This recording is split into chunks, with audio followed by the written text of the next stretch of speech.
Let's talk about the film Perfect Days. This film, which was recently nominated for the Oscar for Best International Feature. This very special film lends itself to many philosophical approaches. It highlights the details. If we pause to be attentive to them, we see that those who produced the film were extremely meticulous.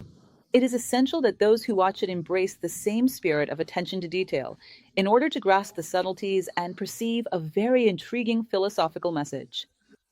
It's the kind of film that we need to watch more than once, to observe carefully, because nothing in it is suggested without purpose.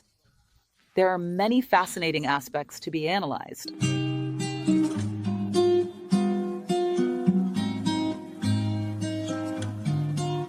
And Perfect Days is directed by the German filmmaker Wim Wenders. This is an interesting story because a neighborhood in Tokyo renovated its public restrooms, ensuring that no two were alike, and each one followed its own unique aesthetic. Each had its own distinctive architecture. The German director was invited to make a documentary about the restrooms in this Tokyo neighborhood. But he chose instead to create a feature film.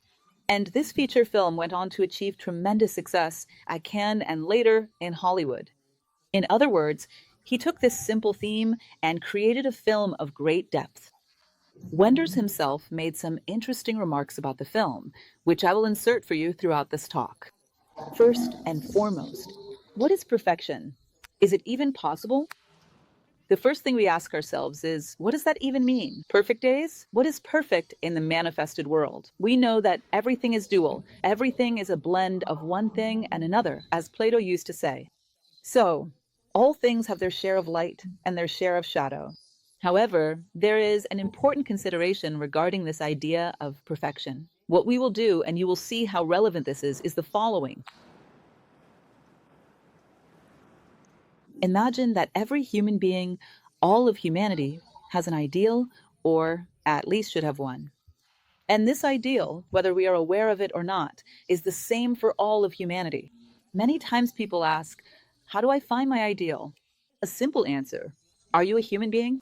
Yes. Then your ideal is already written. The ideal of the human being is the pursuit of values, virtues, and wisdom, and the discovery of these values, these virtues, this wisdom in the greatest expression you are capable of. In other words, as complete as one can possibly imagine as a human being. I always recommend to people an exercise that is very stoic, to place your imagination on the last day of your life. Marcus Aurelius, the emperor and Stoic philosopher, spoke about this, encouraging us to take death as our counselor. Imagine, on that last day, what kind of human being you want to be. What do you want to have built throughout your life? Because that is your masterpiece. It is what you have worked to build over the course of your life. What attributes, what virtues, what kind of behavior do you want to have acquired by that moment? And when you look back, what path, what trail do you want to have left in the world? A luminous trail? What kind of trail? What mark do you want to have left behind? It may seem like a somewhat unusual exercise in imagination. It's essential to sometimes take death as advisor, so that we can have a sense of what our final product is. It's as if you entered a company that produces something, but no one knows what it is. And everyone keeps throwing their energy here and there, randomly, time here and there, randomly, and no one knows whether they're close to or far from the end, because there is no end. This is, at the very least, absurd.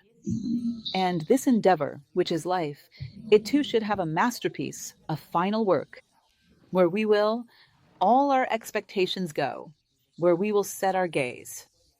This is my ideal, and I want to get as close to it as I possibly can. Then, yes, you have an ideal, and you can begin to speak of perfection. What would perfection mean in this context? Today, given the limitations I have at this moment, what is the closest I can get to this ideal for my life? As a whole, the decisions that most resemble it, the behavior that most resembles it, what is the closest to perfection that I can reach today? You will have a perfect day in relation to today. Do you understand this? It is the best that can be done at this moment. And it is interesting because when we practice virtues, they become more refined through practice. So, if today I exercise the greatest kindness, the greatest fraternity, the greatest love that I have. Tomorrow, I will tend to have even more. And tomorrow will be an even more perfect day. Each day will be perfect in relation to what I am capable of doing, according to the perspective I have at that moment. In other words, it is a circumstantial perfection.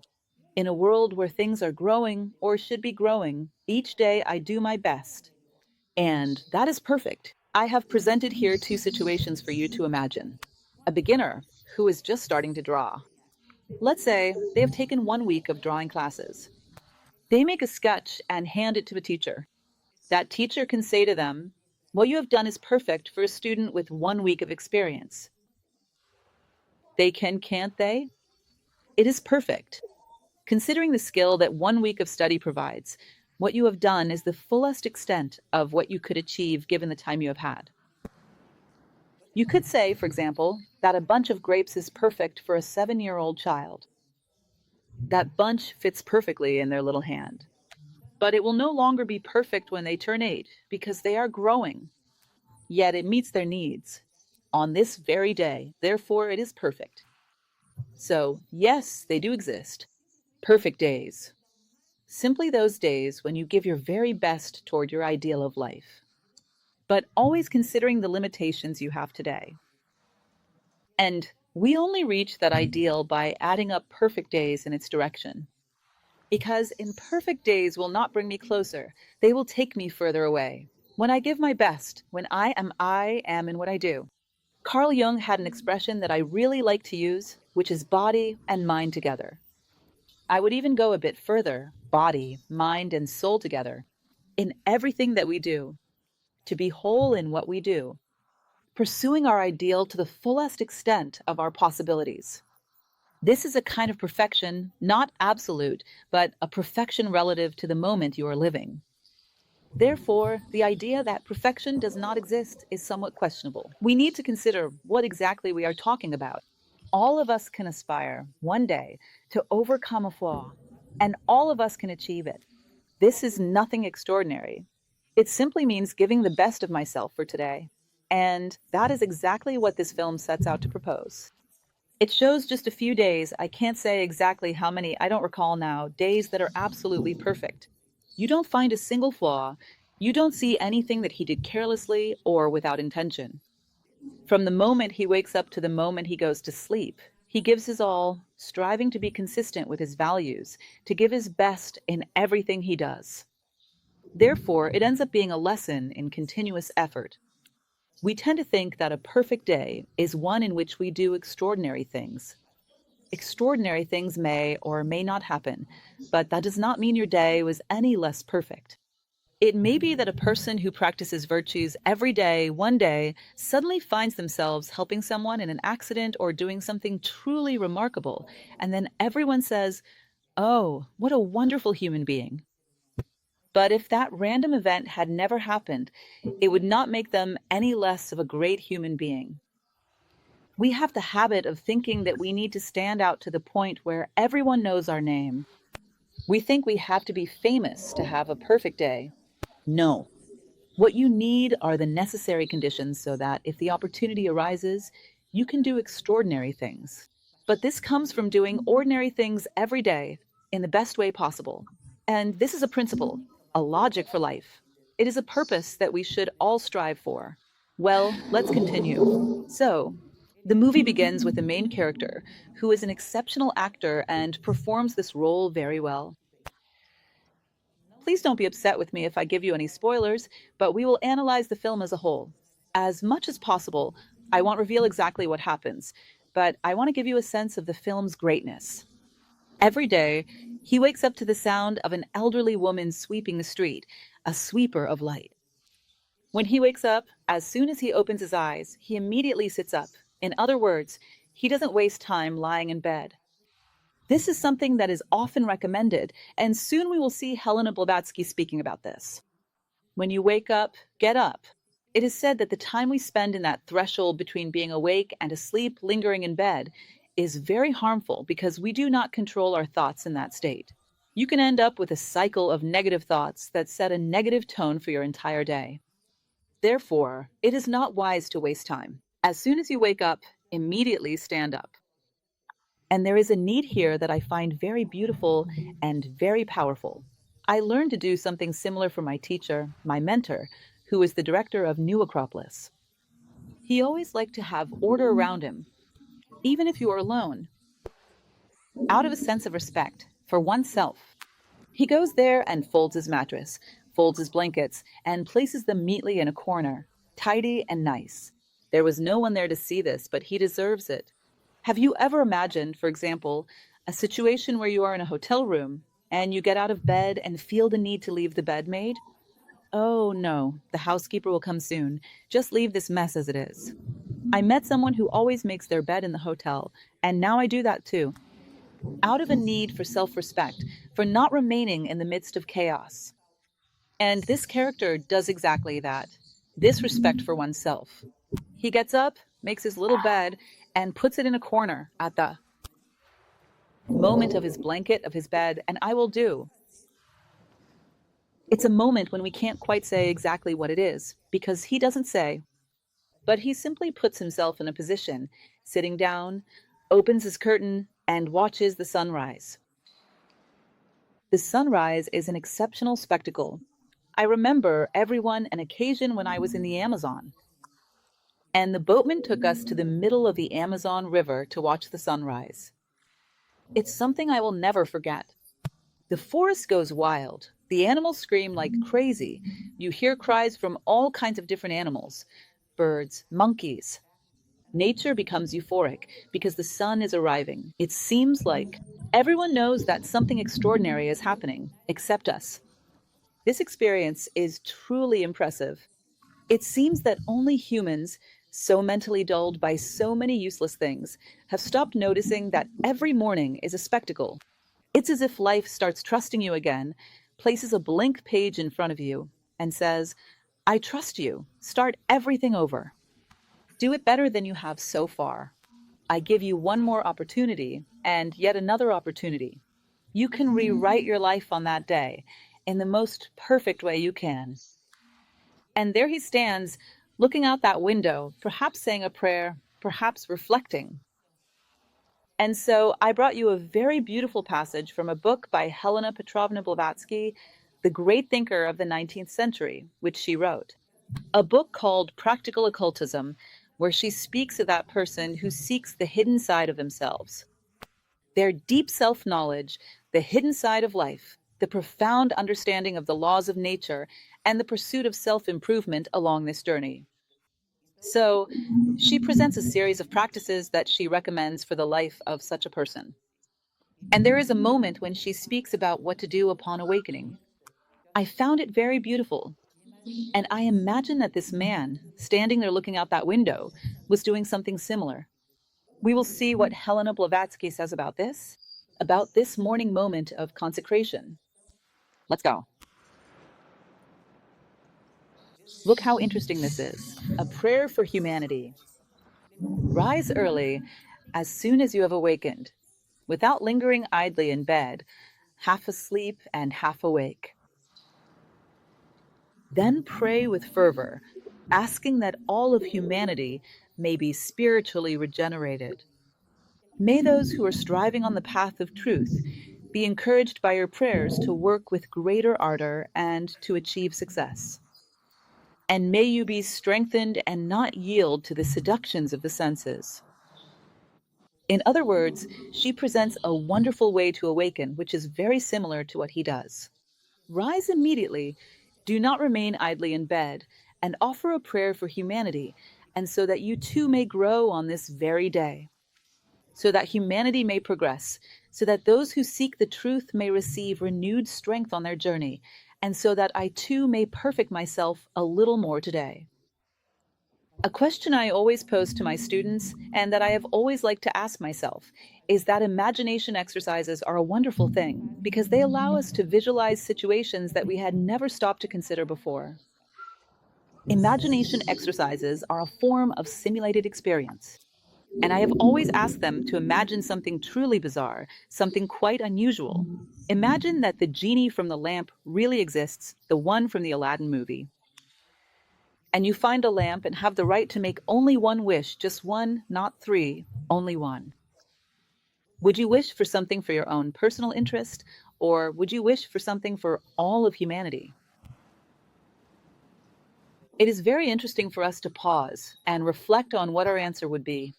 An entire age suffering, a terrible level of ignorance, man as a wolf to man, as is said in philosophy, a situation of extreme deprivation, and I think about taking a trip to Europe. Notice that the tone of our greatest desires reflects very clearly the tone of our level of consciousness. What would I wish for? Helena Blavatsky says, every time someone awakens, they wish for humanity. Consider humanity as your own responsibility. Wish for it, so that suffering may be eased, so that ignorance may be lessened, so that people may be increasingly enlightened by the idea of goodness. Wish for humanity. Feel responsible for it. Desire things for humanity. Do not remain only on the personal, the irrelevant level when you have a humanity so deprived of so many things. So, I am very fond of this passage from Practical Buddhism, which shows us ceremonial recognition. And this man, something similar. Something like this should be happening within him, because he places himself in a position of contemplation, and it is interesting because he does not seem to be a man who asks for much. He seems more like a man of gratitude, of contemplation. He does not seem to be one of those who take every opportunity to beg for personal gain. So I believe that if this man were to ask for anything, it would be for humanity. The consecration of the day. So he begins and makes his consecration. There is something fundamental. It is to learn before anything important in your life, to consecrate it to something greater, to remove it from banality, to ensure that it carries a sacred character. A task I will do, an opportunity to interact with people where there is usually some friction, something that demands more from you. Consecrate this action. Dedicate it, make an offering to something greater than yourself. Because when we set boundaries and consecrate a situation, we are endowed with an energy 10 times greater. Imagine that I will do a task in which you have great difficulty. Before you begin, you think perhaps of your father, your grandfather, or someone who greatly inspired you, and you say, I do this in their name. See if your energy isn't 10 times greater in that situation. See if you don't have the strength to do it 10 times better in that situation. Certainly. And the consecration of the day is also a very ancient tradition. We should begin our days with this practice. So he begins, as I mentioned, he does not seem to be a man of requests or desires. Let's put it that way. And here I included a quote from Helena Blavatsky once again, where she says, desire God, and not something he can provide you. In other words, when you have the opportunity to ask God to be in his image and likeness, you ask him to give you a car. When you could ask for something that brings you closer to him, sometimes you end up asking for something trivial, something you could easily achieve on your own, if it's even necessary. So desire God passionately. Strive to become more and more in his image and likeness, to draw ever closer to the idea of unity, which is the supreme attribute of God, to come a little closer to him. This man possesses a character that is truly suited for this kind of aspiration. In some way, he seems very much like him.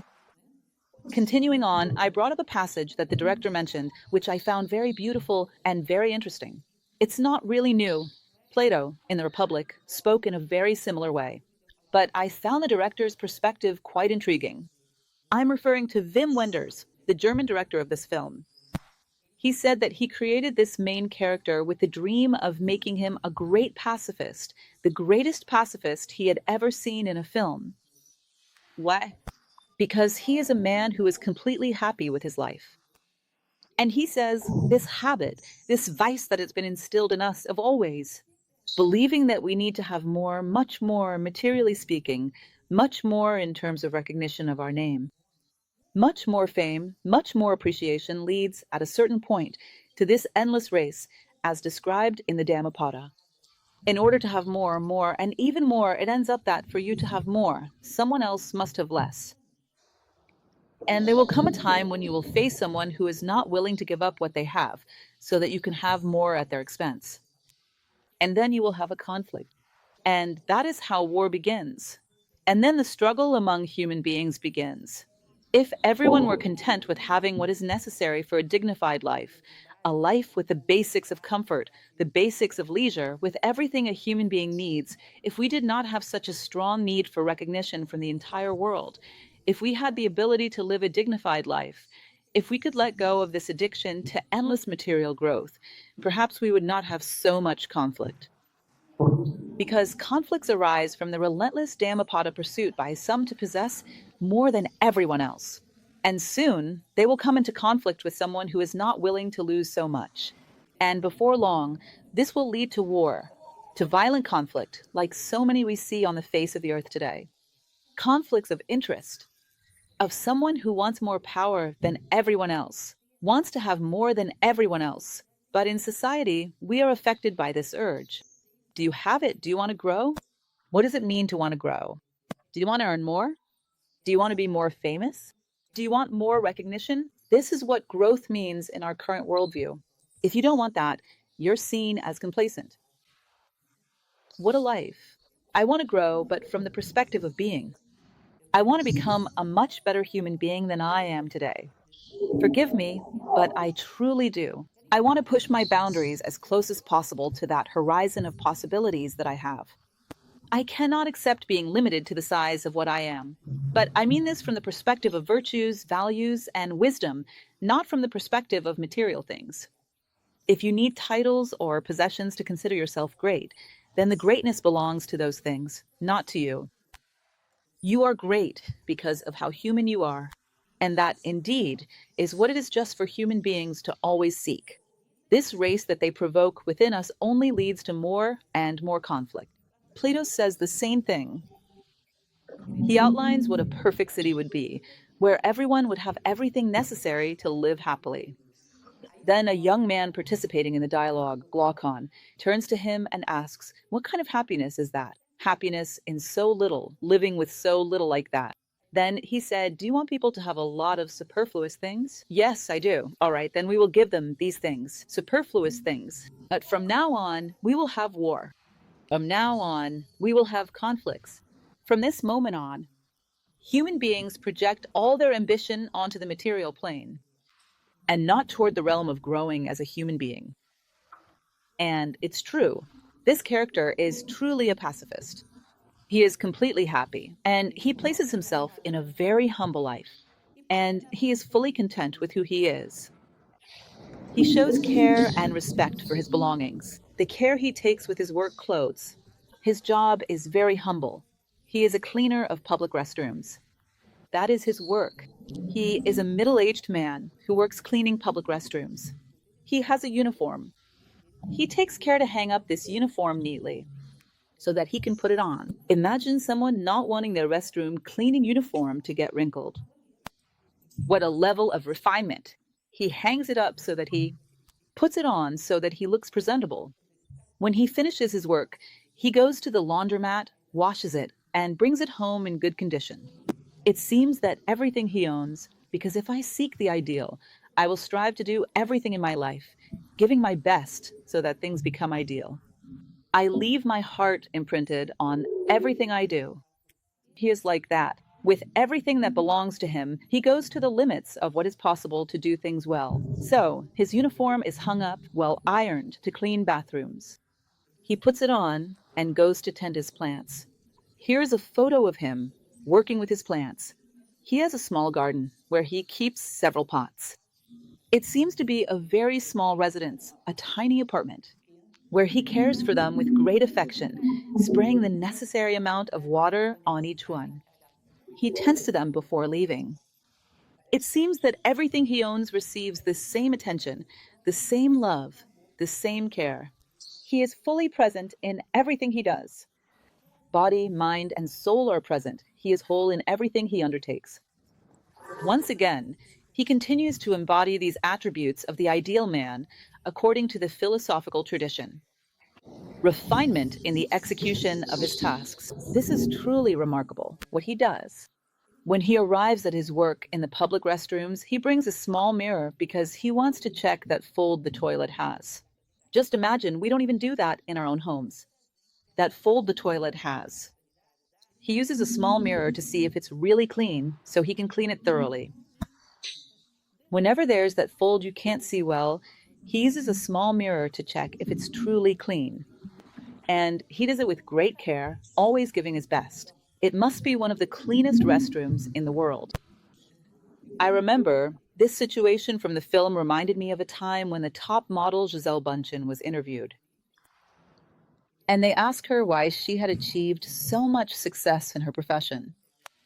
And instead of talking about her modeling career, she said something I found very interesting. Do you know why I was successful? Because if you ask me to clean this floor, if you give me that task, I will spend so much time on it that you could eat off of it. That's why I was successful. I found her statement so interesting. In other words, she dedicates herself so deeply, takes things so seriously. She treats life with such seriousness. I give my best in everything I do. And that is why I was successful. Whatever it is that I do, I wouldn't have achieved success any other way. And that's how she is, meticulous and attentive. Something that may seem insignificant to many, like having a very well-cleaned bathroom. Her bathroom is exceptionally clean. She gives her best and takes every care, as if she were preparing the room of a king. Each of those bathrooms is cleaned as if it were the bathroom in a king's residence. She has great patience with unexpected setbacks. Imagine yourself, with all your dedication, cleaning the bathroom, doing your very best. And then someone comes in wanting to use the bathroom at that very moment. And he steps aside, letting the person in, even though they might undo all the cleaning he just did. Yet, with the utmost patience, he shows tolerance for the needs of others. You never see him irritated or sad, nothing like that. Instead, he takes the opportunity to admire nature. He really enjoys looking at the trees. In contrast with the sky, he stands there, calmly admiring the way the trees stand out against the sky, absolutely at peace. He understands the needs of others. When that man leaves, he remains calm, never getting upset about anything at all. If it were here, people would put a bunch of cones at the door and leave you to deal with your own needs. Here, you wouldn't be allowed in under any circumstances. While I am cleaning, you're not allowed to step in here. But he doesn't see things that way. He lets the person come in, use the space. If they need to use it, they use it. Then he cleans everything again with the greatest dedication possible. He gives himself fully to everything he does. He shows great tolerance and respect for the needs of others. Truly, he is a figure with a very curious and interesting character formation. Let us continue. He observes life in detail, without judgment. You never see any change in that man's expression, even though he speaks very little. If he says 10 sentences throughout the entire film, that would be a lot. I don't think it even reaches that. He speaks very little, but the actor is excellent. His facial expressions are truly perfect. So he pays attention to people. He keeps watching, for example, the homeless man dancing in the little square where his bathroom used to be. He appreciates what he sees. You can notice in his expression a joyful look from someone who is witnessing that dance. There is no criticism, no desire to belittle that person, nothing of the sort. He appreciates things without any kind of critical judgment, without any desire to diminish, without wanting to highlight anything negative. He appreciates with the simplicity of a child, as if he were seeing things for the very first time. And that is how he saw nature, the small and the great things, the details, the people around him, everything with the same purity, with that same childlike gaze of someone who simply appreciates, who simply observes with admiration, without expecting perfection from anything at all, nor criticizing the flaws of anything. The eyes of a child, eyes seeing for the first time everything about him, is like that. And then there is a moment when he starts taking pictures of the sky. He finishes his little snack during his lunchtime. He sits there in the middle of the park bench, near the restrooms. He brings his snack from home, and he enjoys it as if it were a king's meal. Once again, deeply satisfied, very calm. Then he takes out his camera, just imagine. It's nothing high-tech. It's one of those old cameras that uses film, the kind with the roll really vintage. But the film is from now, from 2023. It's recent. He picks up his camera, points it at the sky, and starts taking pictures of the contrast between the leaves of the trees and the sky. In Japan, this is called kamaribi. Kamaribi is the interplay of light and shadow, the contrast between the leaves of the trees and the sky. They say that you will never take two identical photos because the tree is always moving and losing leaves, and the sky behind it is constantly changing its color. It is always a unique combination. And so he stands there taking many, many, many photos of this. He wants to witness all the refinement of these changes, these subtle modifications of the tree, the delicate lacework of the leaves against the sky. He takes all these photos, develops them, and looks at them all before going to sleep, classifying and storing them. All his photos are of the leaves of trees against the sky. He gives immense importance to this. The beauty lies in these changes within the small things. He is always attentive to the little things and places immense value on these subtle details of life. He appreciates the beauty found in simple things. That is why he is always content, because he finds beauty in everything. In that little square where he works, in the small parks where he works, there is always a connection with nature, and it is an opportunity for him to, when you notice beauty in something, you're always content. His life is always filled with beauty. This is extremely rewarding, truly fascinating. He is concerned about a little plant sprouting in the wrong place. I found that scene so delicate that it was worth capturing in a photograph and keeping it. He is having a snack, sitting on a bench, when suddenly he notices a small plant sprouting over the roots of a large tree. And there, it had no soil, no way to take root deeply, and no future ahead. That little plant. So he takes something like half of a plastic bottle, fills it with soil, and very carefully removes the little plant from that spot, where it had no prospects. He places it inside the bottle and takes it home to care for the plant, so that it would not be deprived of the chance to grow. A will plant. Whatever enters the field of his consciousness, he feels committed to it. This is also something deeply philosophical. Can I remedy all the world's suffering at this moment? I cannot. But there is one thing I can do. Everything that enters the field of my consciousness, I commit myself to it, to intervene in a positive way, to make a difference. And that is exactly what he does. It entered his field of consciousness. It is a little plant that was born in a place without any prospects. He takes responsibility for it. He will care for that little plant. It has become his responsibility. Because it had no prospects, and now it does, simply because he passed by. He wants to make a difference. He wants to benefit the places he passes through. And this is the goal of a human being's life, to leave this world having benefited it, so that the world becomes a little better because we existed, to make a difference for others, for the world, and for ourselves. Not to live in vain. This is his concern. Wherever he goes, if there is a need, he takes action. Observing the dance of the homeless man, he sees the homeless man dancing and takes a moment to appreciate it without any judgment. On another occasion, as he was driving down the street, he saw this same homeless man walking among the crowd. And he looks and feels concerned. You can clearly see from the character's facial expression that he is worried. That man, in that environment, might not be respected, might not be recognized. He looks and feels concern for that man whom he saw only once, dancing in the little square. As if, in some way, that moment had also become his responsibility. One day, he arrives in the bathroom, he is cleaning, and next to the toilet tank, he finds a piece of paper. And on that paper, there was that square, which was the lines of a tic-tac-toe game, with a little circle placed in one corner. In other words, the first move had been made. And with that childlike spirit he has, he doesn't think twice. He grabs a pen, draws an X in another spot, and puts the paper back next to the tank. He goes about his tasks, everything as usual. The next day, when he arrives for work, he pulls out the little paper. The other person had drawn another circle. He adds another X and puts it back. He doesn't even know who the other person is, but he dedicates some of his time to that person. He steps out of his daily routine to enter a world that is a bit like a dream, filled with purity and a sense of play, with someone whose identity he does not know and never comes to know. When the game ends in a tie, the unknown person writes on the little paper, "Thank you very much for your time." In other words, he gives his time, he offers a bit of attention. A person who perhaps only wanted that, a hidden interlocutor. Someone who would offer a bit of attention, a little affection, who would be willing to play with her, to bring back that childlike purity for a moment. He does this without any embarrassment. He doesn't think, well, I am a middle-aged man.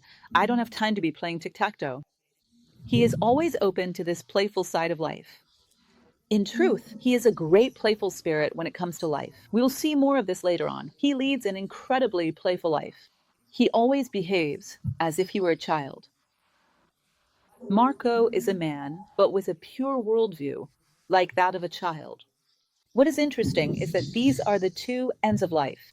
If you imagine that in our childhood we had a very pure view of the world, free from criticism, very untainted, but we did not know how to protect it, we did not understand the value it held. And quickly, someone came and took it from us, told us it was time to grow up, that it had no value, and we lost it. It was said that maturity is the moment when you recover that pure vision of a child, but now with the ability to defend it, knowing its value and not allowing anyone to take it from you. The same purity, the same freshness, the same playful outlook on life, but now understanding its worth and not letting anyone steal it from you. He has this ability to preserve within himself the value of that pure life of a child. Well, his routine is quite similar on weekdays. He goes there, develops his film roles. This is something interesting. He has no interest in modernity. It seems that he is a person connected only to what he truly needs, to what is essential for him. Since he has little need for any of the modern conveniences, he doesn't care at all about having a better camera that doesn't use film. He couldn't care less about that. Film is perfectly fine for him. He doesn't need anything else. He doesn't worry, for example, about his music, which he treats with great care. His songs are carefully selected and recorded on cassette tapes. Just imagine cassette tapes. He has a cassette player in his car, and all his music is on cassette tapes. Then you might say, oh, but he's leaving behind the conveniences of the modern world. But if we stop to think about it, do we really need all these conveniences? I find myself a bit surprised whenever I see the launch of the next iPhone. The lines of people, the commotion, all because it has one or two more features than the previous model. Are you really going to use those? Recently, one of my cell phones became obsolete. I was really upset because it was only 6 years old and it stopped working in a way that made it completely unusable. I was really upset about that. I went to check, and honestly, I probably didn't even use 20% of the features that phone had before it became obsolete. And at no point did I ever need more than 20% of the features it offered. Why do we feel so compelled to have the latest high technology if we don't actually need it? A good action is one that meets a real need, whether in the world or within ourselves. What is good is what is truly necessary for the world or for ourselves. Why do I need so many gadgets?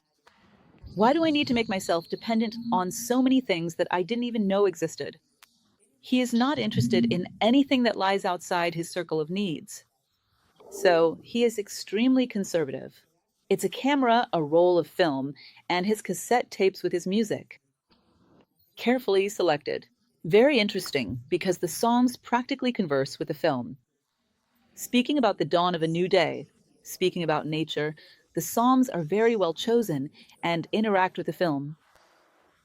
So, he leaves his work, drops off his film to be developed, goes to a public bathhouse, and takes a relaxing bath. After work, he takes a relaxing bath, puts his clothes in the laundry, goes to have dinner, right? Always in the same place during the week, which is a small bar, a very simple snack bar, but one that serves food he enjoys. He is extremely conservative when it comes to things that are good. He is not a lover of undefined novelties. He preserves what he considers to be good. So he goes to that place every day and has that same meal. It is his dinner at that same little bar, in that same place where he believes the food is very good. He has a routine that nourishes not only, but both body and soul.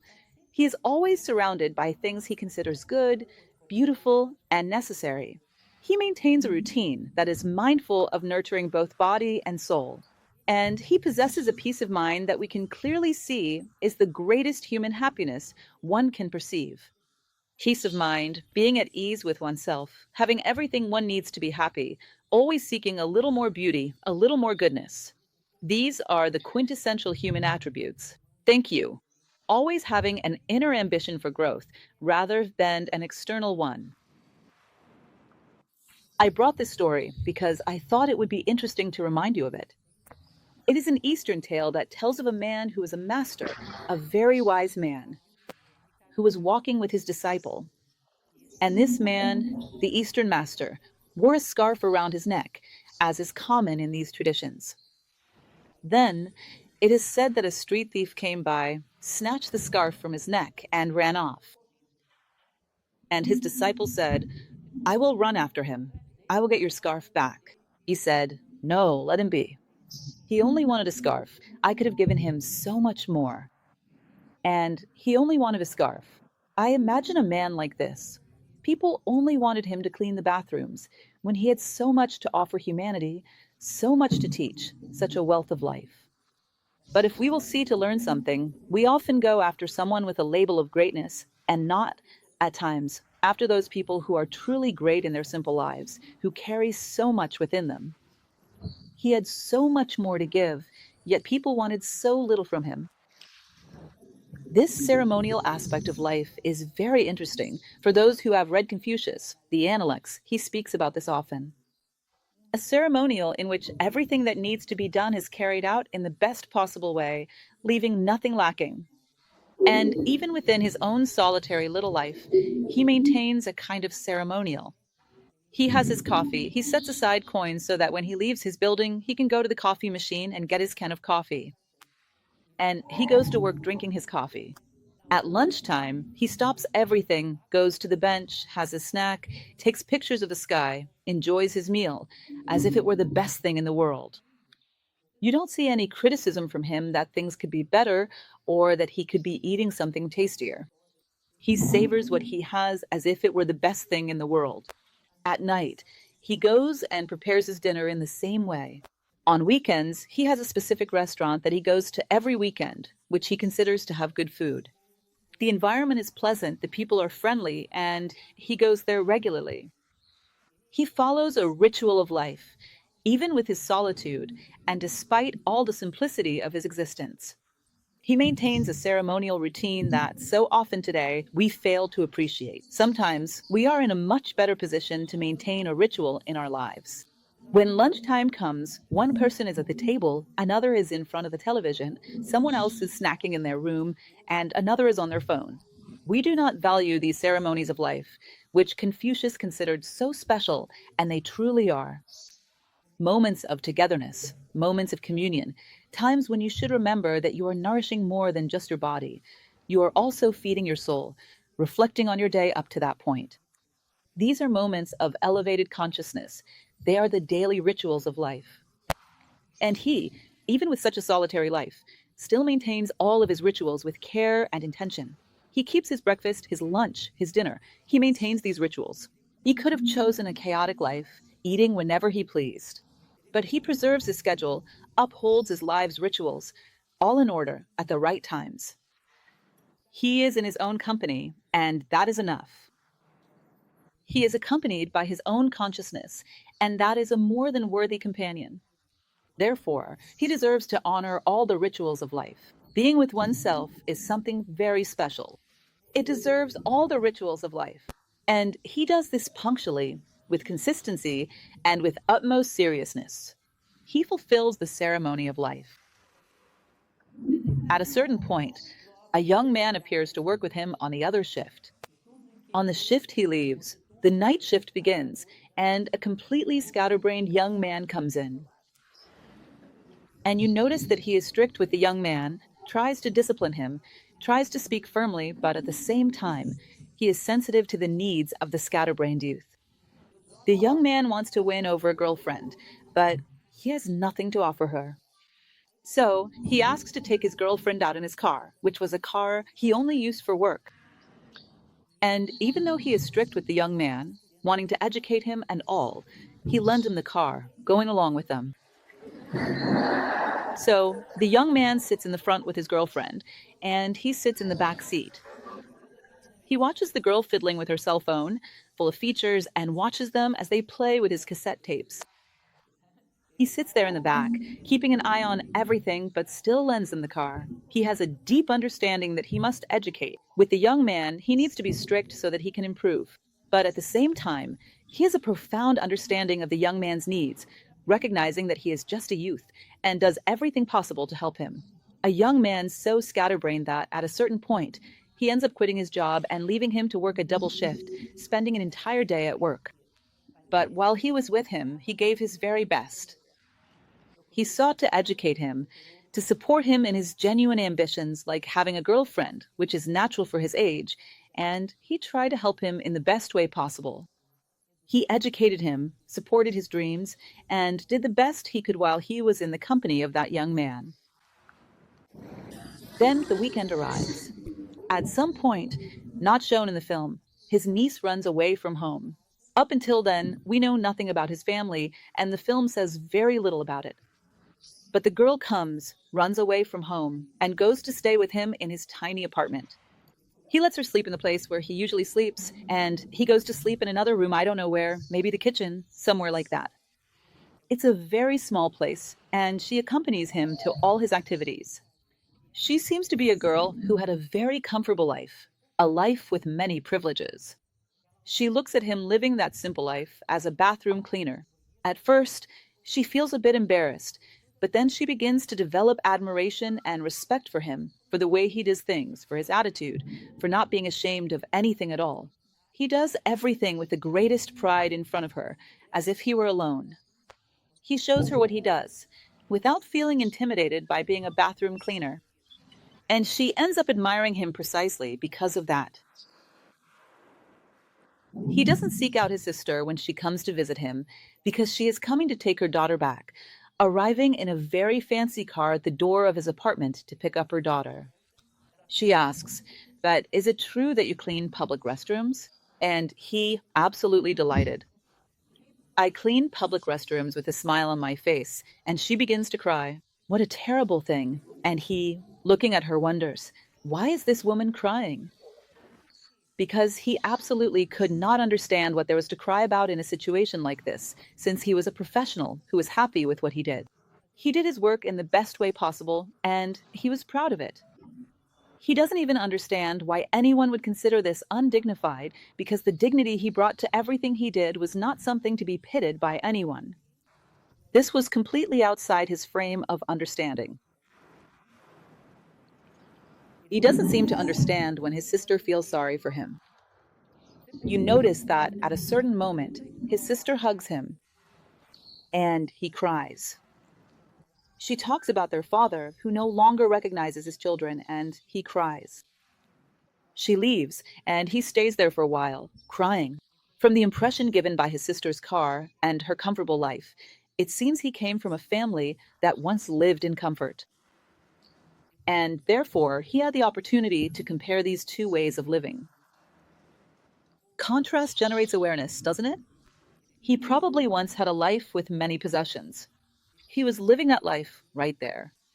The life he was living did not make him cry, but the memory of the past did. Isn't that curious? The memory of a life filled with comfort and all material possessions, that is what made him cry. I don't know what must have happened, but it was something painful for him. His current life did not bring him to tears. He was at peace and truly happy with what he was doing. So this shows that he is not someone who is happy simply because he had no other opportunity. He once belonged to a much higher social class. He experienced what it was like to live there, and now he is living in a social class considered much lower, and he compared the two. And yet, he believes that his life now is perfect. It is much better. In other words, he had the experience and was able to choose. He was not unaware that there were other ways of living. His past life made him cry, while his present life only makes him smile. Continuing, his weekend routine is extremely beautiful, just like his everyday life. He doesn't use his car on weekends. He takes a bicycle and rides around. When his niece comes to visit, he goes out cycling with her, stopping at the same spots in the city to appreciate the beauty. He stops there and simply enjoys the beauty of those parts of the landscape. He follows the same route as always, appreciating the beauty of various places. Then he returns home and completes all the tasks he needs to do. He goes to the restaurant he is used to visiting. When a film shows him going to this restaurant, it seems to be a very small place. But he goes there every weekend, and he is always warmly welcomed there. The film also shows the owner of the restaurant singing. She had a very beautiful voice and sang very well. And he, appreciating her beauty as she sang, her dedication to that dish, which was so well prepared, she made it especially for him. He felt absolutely happy in that place, which was a little hidden corner at the edge of the city. And only there was someone like him who gave their very best in what they did. Therefore, it was a small and humble place, but it had the best food possible because it was run by someone who lived with a certain philosophy, very similar to his own, someone who gave their best in what they did. And those who give their best know how to recognize their peers. They know how to recognize others who do the same, which is why he deeply valued that place. He appreciates and preserves places where he feels good, valuing them. He possesses the virtue of discernment. He knows how to recognize not only the physical comfort of a place, but the entire atmosphere, the overall quality of the people present, and he values places that, to him, are harmonious. For him, these are places that make him feel good, that uplift him, that bring him a sense of well-being. Then he encounters a man, and it seems that this man was the first husband of the lady who owned the restaurant. And this man, for some reason, believes that he has some interest in that lady. And he is close to dying. He has a serious illness. He is condemned to death. He goes to talk to him to explain that he no longer has any relationship with that lady and that he should continue visiting the place. He is somewhat surprised because he had no intention at all with that lady. He only went there to eat. But in any case, the man, who is middle-aged like him, shares his health situation, that he was terminally ill, had little time left to live, and he was such a pure person that he ends up joking with this man, making a playful remark. Both of them. The man turns to him and says, "Do you think that when two shadows overlap, they become darker?" He immediately suggests that they try it out. They stand in front of the light, one behind the other, to see if the shadow is darker when there are two bodies in front of the light than when there is only one. Not satisfied with that, he immediately invites the other to play a game, trying to step on each other's shadow. Then, suddenly, you witness an unusual scene. Two middle-aged men playing, trying to step on each other's shadow. Back and forth, playing, running around like two children. A man who is close to death, in a dramatic situation. He experienced a moment of purity, like a child playing at stepping on shadows. For a few moments, he gave him that purity of life that he possessed. For a moment, he brought this man into his own state of consciousness, of purity, of lightness. For a moment, that man forgot all his pain and became a child alongside him, playing at stepping on shadows, one with the other. It is remarkable how he has the ability, for those who open themselves to it, to inspire others with what he is.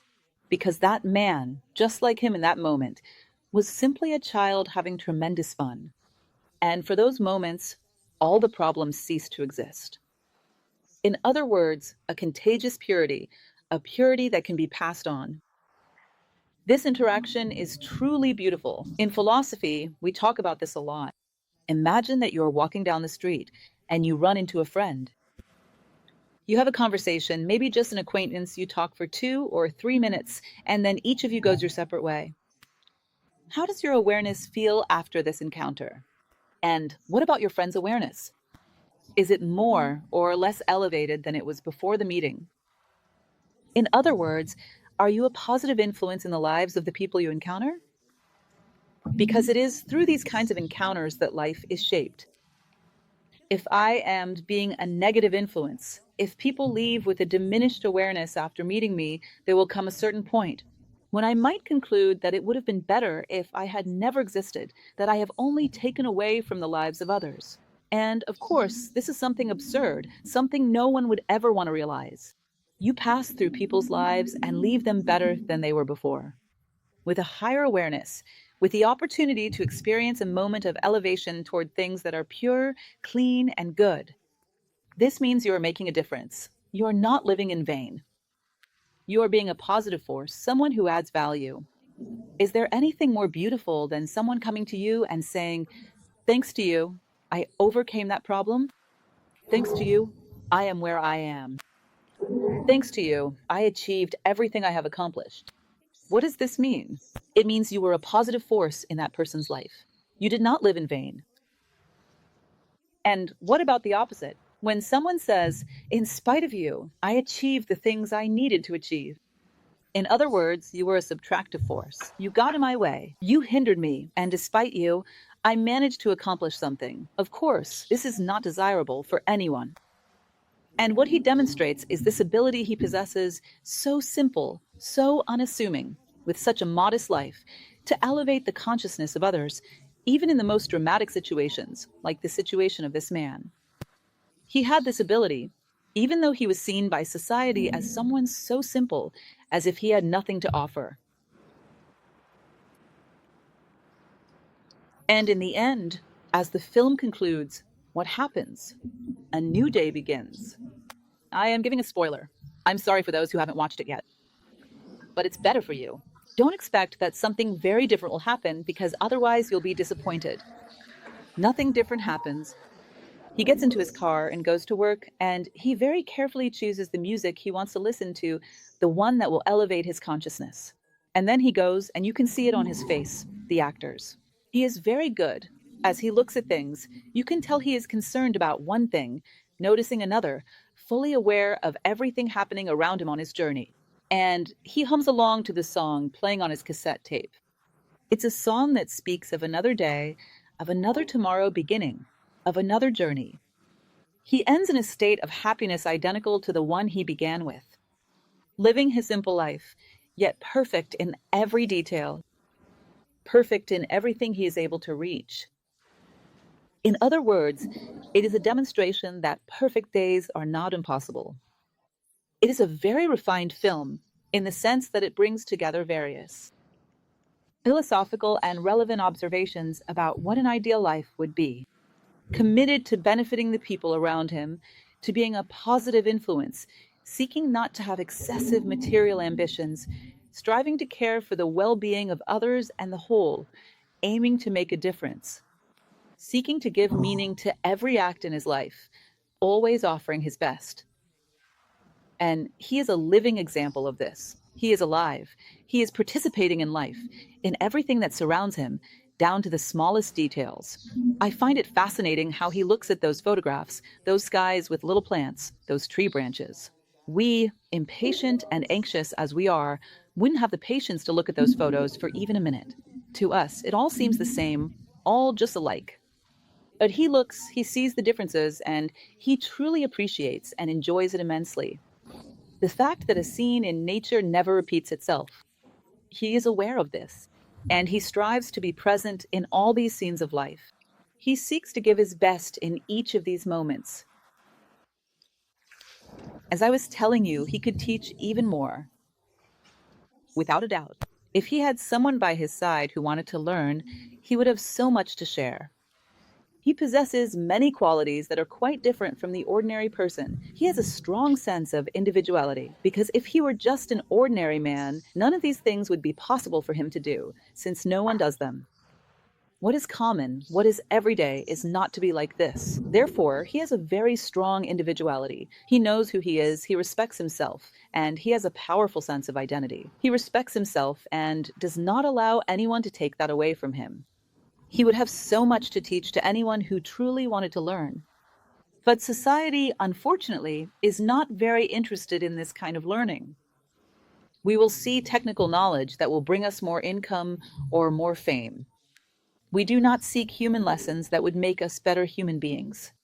And this man, without a doubt, would possess many of these lessons, lessons that, in the end, we are not happy because we lack them. We do not value them when they appear before us, but we are not happy because we do not have them, because this is what our soul truly longs for, that we may give it space in our lives, so that it can express itself. For this is the life of a person whose soul is present every day from morning until night. Our soul cries out within us, yearning for us to make room for it to be present in our lives. And we do not listen, and this anguish lingers throughout our entire lives, something that wanted to be born, and we did not allow it. We did not give it space, a birth we refused to bring forth. We have much to learn from a simple person like this. Yet, when we seek a teacher within society, we look for someone with a great intellectual title. By your works you shall be known. That is what the Bible says. By our works, not by our vows or by our words. Show me your day, show me how you live, and then you will come to the conclusion whether or not you have something to learn from this person. There was a saying that I once parroted. It used to say, "Speak so that I may see you." And I made a parody by saying, "Act so that I may see you." Live, for I want to see. What level of wisdom do you possess? What answers do you give to adversity? I want to see how you value what you have, how you seek to expand who you are. Act, live, so that I may see you. If we had this habit of observing, perhaps we would find many masters out there in society. Many people who have much to teach about the art of living well, in a truly human way. We do not see. We only notice what, within our social codes, has status, has value, brings high income, or is envied.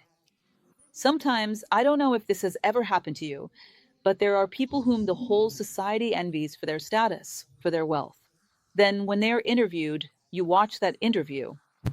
Within 5 minutes of the interview, you start to feel sorry for that person. My goodness, what a predicament they are in, what a level of awareness. How do they endure this? How will they get out of this? If you reflect a little more and look beyond the surface of things, you will realize that much of what the world envies is, unfortunately, filled with suffering and sadness. And much of what the world ignores is endowed with exceptional value. The art of living is something that can and should be taught, and all of us should be interested in learning it. And yet, we are not even capable of recognizing those who possess something of this art. Philosophy works precisely with this art of living and seeks to transmit it, to pass it on. Because we know that from this, to quote a biblical phrase once again, all else will be given unto you as well. We know how to respond to life in a human way. The one who knows how to respond to life in a human way, who leaves a human trace wherever they go, truly possesses a certain degree of wisdom. Such a person has much to teach. And our lives would be quite different if we had this possibility of recognition. To recognize what truly possesses value, that which truly gives meaning to life. Within philosophy, we seek to awaken ourselves to these things. Perhaps some found the film intriguing, while others thought it monotonous, but a philosopher will find in it the value of many truths, profound and ancient, that are being presented as a reference. To have a perfect day, to live well,